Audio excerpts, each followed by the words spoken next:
Greetings, everyone, and welcome. It is December the 19th, 2024, and today is a huge day in regard to understanding the reality of the war in Ukraine, specifically looking at the thoughts, the mindset, the actions of Vladimir Putin, the evil dictator, and Volodymyr Zelensky, the president fighting for his nation. This is a joint partnership video between myself and Professor Gertis Explains UA. Welcome, Prof.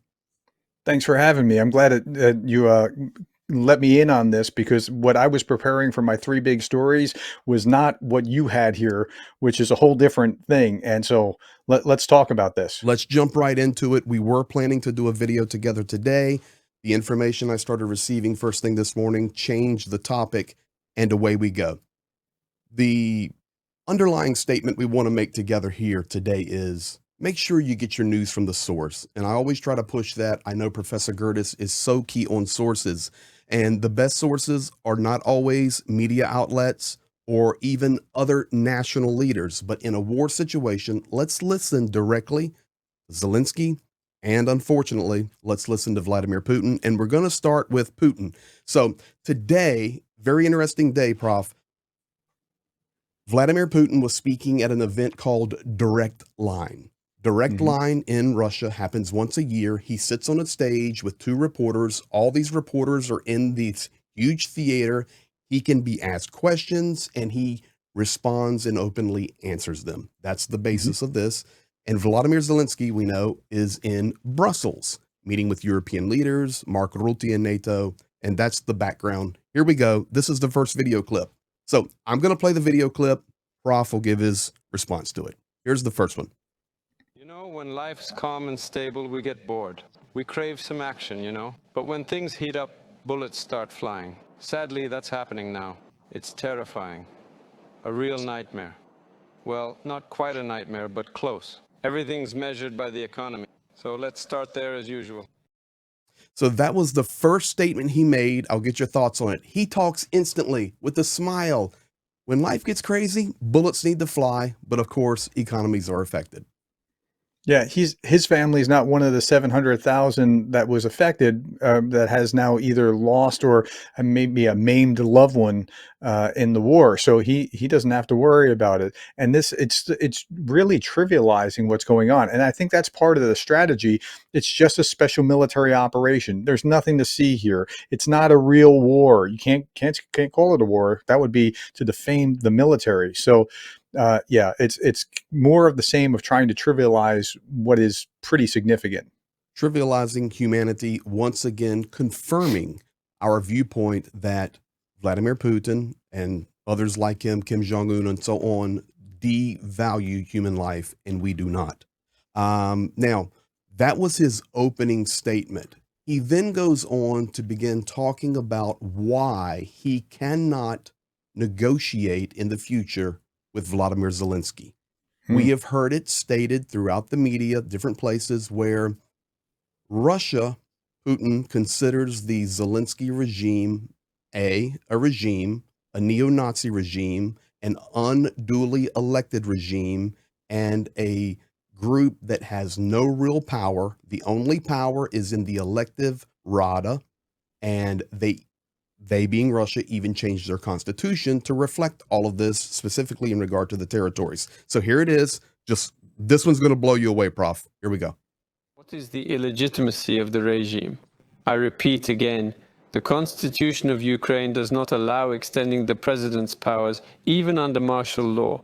There is only one governing body, the representative body, the council, that is the Rada, whose term can be extended without elections during martial law. The problem for Ukraine, which I understand you are aware of, is that the state structure is such that many authorities are appointed by the president, including regional leaders, heads of law enforcement, and so on. But if the president himself is illegitimate, then everything else also loses legitimacy. We have no preconditions. We are ready to engage in dialogue without preconditions, but based on what we previously agreed, as I have firmly stated. During the Istanbul talks in late 2022, and given the current situation on the ground, we presented our position to Russia. He's illegitimate, you know. If someone wins an election, gaining legitimacy, we'll talk to anyone, including Zelensky. But now, If Ukraine truly wants peace, they can make it happen. They can organize the process internally as they see fit. We can only sign agreements with legitimate representatives. The Rada and its chairman are legitimate, though under the regime's control. It's a legal formality. They can organize internally as they wish. But if we ever reach the point of signing a document, we can only do so with legitimate representatives of legitimate authorities. That's it. How about that one, brother? Coming at you first, translated. Yeah, the double speak was actually amazing. Like he would get an A+ for political double speak. Okay, let's address the first thing. He's factually incorrect by saying that Zelensky is illegitimate because his term has expired. He cannot run, or he cannot have an election constitutionally. I read the part of the Constitution that said this. During a time of martial law, they cannot have elections. So that would mean that he and all of the Rada whose terms have expired are all illegitimate according to Putin. But that's not really the way it works. Really, the way it works is that they stay in power until such time as they have a new election. So Putin's factually incorrect. And then second, we have no conditions, we have no preconditions except the precondition that we already had, which is a precondition. Which, so he's saying, as long, and we'll talk to anyone who wants to talk to us on the terms of those preconditions. Who is legitimately elected. So in that craziness right now, just like my thumbnail says, Putin's crazy. He has nobody to talk to in his mind. Yeah, it's a really bizarre thing for him to be making that kind of case when it's so easy to puncture a hole in that argument. I mean, but Well, again, like your average Russian watching that, they don't know. They're not watching us.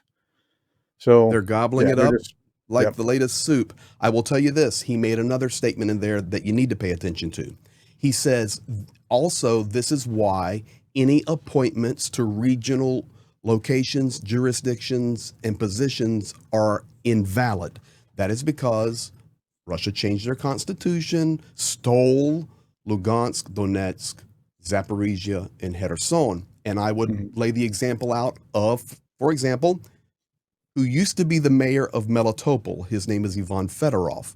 Melitopol, he was captured for 9 days. He was exchanged. Now, Zelensky, when he came back to freedom in Ukraine, appointed him as the governor of the Zaporizhia region. So, and he's very active fighting against Russia. So Zelensky now hears the news that even his appointments are illegitimate. It's just a circle of madness.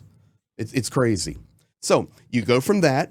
Here's the next thing that'll... And one more thing there too, within the guise of legality. Oh, we can't do this because this is illegal. No, it's like grabbing those 4 oblasts and then saying, see, we had an election. 95% of the population wanted to come to us. Like if you really want to know if 95% want to come to you, you would lift all the, just as a thought experiment, you'd lift all the military from both sides up into the air and say, which way do you want to run? Do you want to stay there? Do you want to run to Russia? Do you want to run to Ukraine? And then see the mass exodus, and then you could tell what the people actually wanted. But okay, anyway, keep going. Well, that goes back even, and I want to get to the other video clips. They're so interesting and important for us to understand today. But it even goes back to the topic I was sharing with you about Crimea, when Russia was screaming just recently, you're hitting our sovereign town with attackums, our sovereign ground with attackums. Guys, we were hitting, according to you, Crimea, your sovereign ground, with attackums over a year ago, but you never set up peep. Yeah, that was an excellent point. So that was brilliant. It's the same lunacy that goes on. So here we have Putin today on Direct Line saying, when things are just peaceful and standard and not crazy, we need bullets to fly. Secondly, Zelensky, he's not legitimate. That whole government's not legitimate. We're not going to negotiate with those guys. The only ones that's legitimate is the Rada. They need new elections. We'll let them do that, and then we'll talk. And now, instead of saying, while we give Ukraine time to figure out their government, we're going to back down a little bit. No. What does he talk about? Expansion. Currently, we're expanding our army and security forces due to various circumstances, aiming for 1.5 million personnel. I can't promise we'll do it tomorrow, but I assure you we'll work on it. Thank you.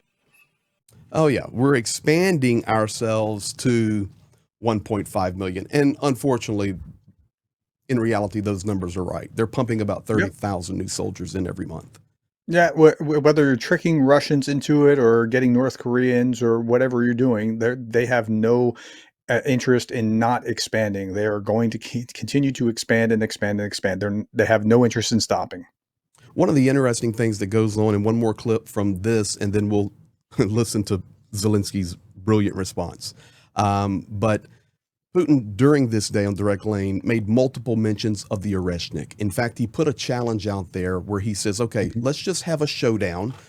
Take all the Western defenses there in Kyiv. You pick a location. We will hit it with the Oreshnik. It is unstoppable. Now, that video is played everywhere. People are seeing it Mhm. on Twitter and Blue Sky. So I'm not going to waste your time playing that one. But the one I want to play you is after Direct Line, Putin comes out of the meeting. He's walking with his personal reporter, Zarubin. He's the only reporter that can stand by Putin and ask questions. And here is the conversation between Zarubin and Putin. Tech showdown with Oreshnik. Western media is all abuzz.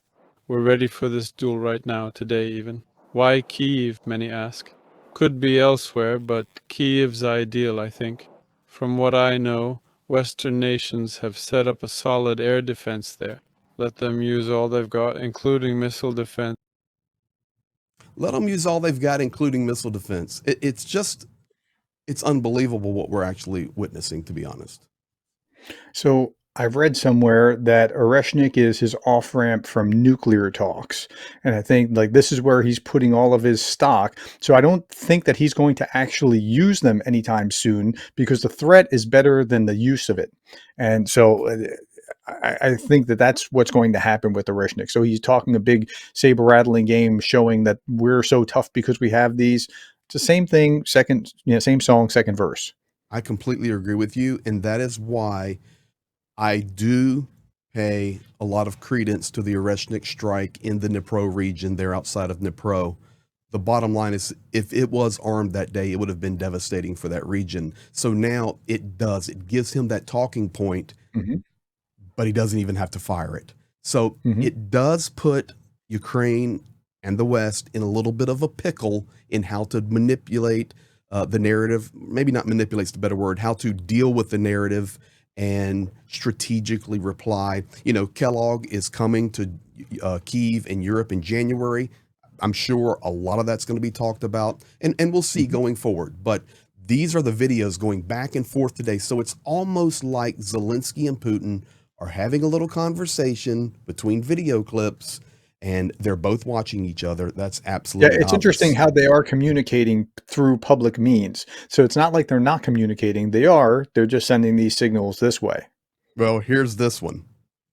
He said the tech duel suggests we'll strike, say, in Kyiv, and they should deploy their new missile defense. Let them set up air defense, and we'll see what happens. Do you think this is a rational person? It's just absurd.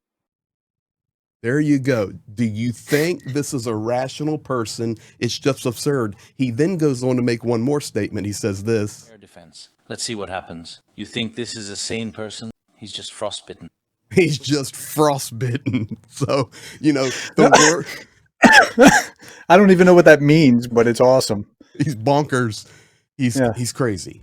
So those are the stories today, and of course Zelensky in Brussels meeting with leaders. We're getting more information from Ruti about the uh, increase of air defense systems for Ukraine. We're hearing the United States talking about aid that is structured out throughout 2025.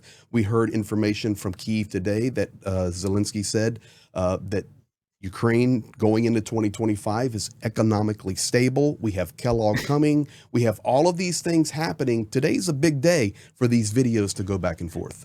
I'm chuckling because Putin was also saying that Russia is economically stable, and I was taking that to task in my three big stories that I was preparing for this evening. So, yeah, Putin said more than just these things. These are really interesting clips, but he said more than that, and I was talking about that in that segment there. So, Well, guys, if okay. you're on my channel, make sure you go and subscribe to Professor Gertis Explains UA. He gets an information that's hard for anybody else And to vice understand. versa. If you're not subscribed to Greg Terry at the Greg Terry Experience, please make sure you do. You're up to 18,000 now. We clipped You're over moving. 18,000 last night. We're growing, and we're very thankful to everybody. And it's at a good time. It's good because you've been a best kept secret. Well, thank you, sir, Yeah. and I appreciate your friendship. We're getting ready to head back to Ukraine, and you were a part of some of these things, but we just had a big donation sent to Pete Fouché's family, and Mhm. we'll let the audiences know that right now. We'll talk about it in the live later. We had raised 10,000 for them. That is now delivered as of today to their family. Another large donation came in for Project Konstantin's Project 22, Pete's project, he called. We had a donor in the United States donate $22,222.22 Yeah. for Christmas for Pete. So a lot of good things are happening, and together we're doing our best to share the truth, share clips like this you're not going to see everywhere, explain it, and we appreciate your friendship. All right. Well, hey, thanks for roping me into that. Those are some great clips that I didn't see from the newspaper accounts and that sort of thing that I was cutting out in my three big stories. So, good eye. Well, thank you, sir. You guys be blessed. Have a great evening.